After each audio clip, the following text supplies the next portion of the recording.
Hello, this is Paxton Zettel.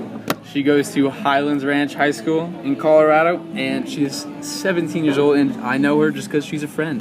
I'm gonna interview her about the 7 categories of otherness and how she feels the specific designations according to each of the 7 categories of otherness have influenced their experience of or in the American society, especially in contrast to what they perceive as the experience of or in American society for those who differ from the according to each of the 7 categories.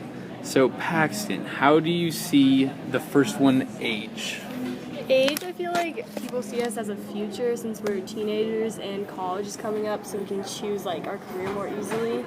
So they're gonna see us like as a future for them, so they'll put more time and effort into us. Okay, that's good. Is that it? Yes. Okay, so the next one is gender/sex. So what do you have on that one? I've grown up in a family of women, so I've kind of been educated and like taught that we're paid less. So I see that as like a disadvantage for when I'm in a career that pays higher. And then sometimes like in my everyday life, I might be seen as like less athletic than a guy, when in reality like they're can be a little easier. Okay, that is good. Is that it for that one? Yes. Okay, so the next one is physical/mental ability, and the privileged is able-bodied/intelligent. Okay, so being disabled I've never really experienced, and so I feel like it would be a whole new world of being disadvantaged, or like in this society that we put a lot of time and effort into like our people who can do stuff.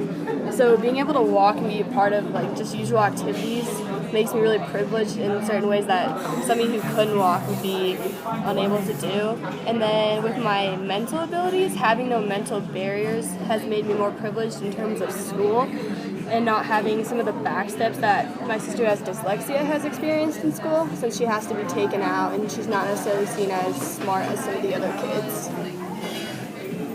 Is that it for physical/mental? Okay. So the next one is race/ethnicity, and the privilege is being white. So that is both of us. So how would you experience that?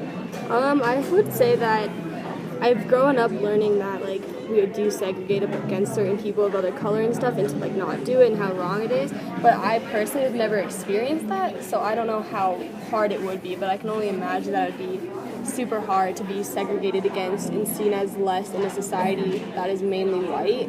And I feel like I'm privileged with just like being a white person in like a middle class and being able to not have that segregation or pre-label based off my color. Yeah, I agree with that. There's some times where being white could privilege each and every one of us in American society, and that is good. So the next one is sexual orientation, and how does being heterosexual, how does it privilege your life?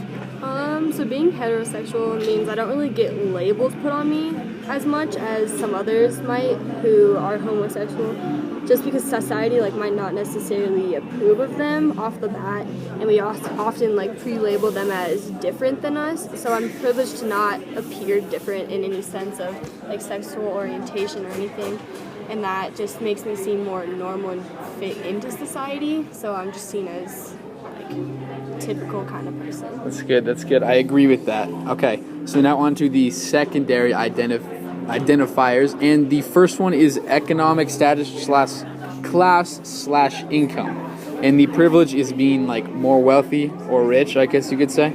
So what do you have on that? So I've always grown up in a middle class, or like a higher class than some of the other things we might see in this society, and I haven't really experienced anything that's like putting walls up against me as we might see with like less wealthy people. For example, like a homeless person might be disprivileged by being like seen as a lesser person in the society. And then I also haven't had to feel like my like values any less when somebody who is with less money might have to feel like they're lesser value in our society because they can't contribute as much. That's good. I agree with that. And the last one is religious/spiritual beliefs, and she is not Christian.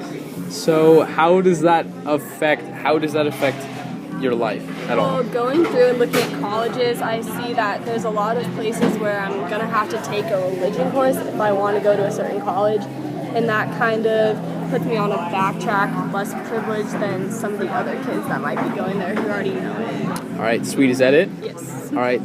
Thank you.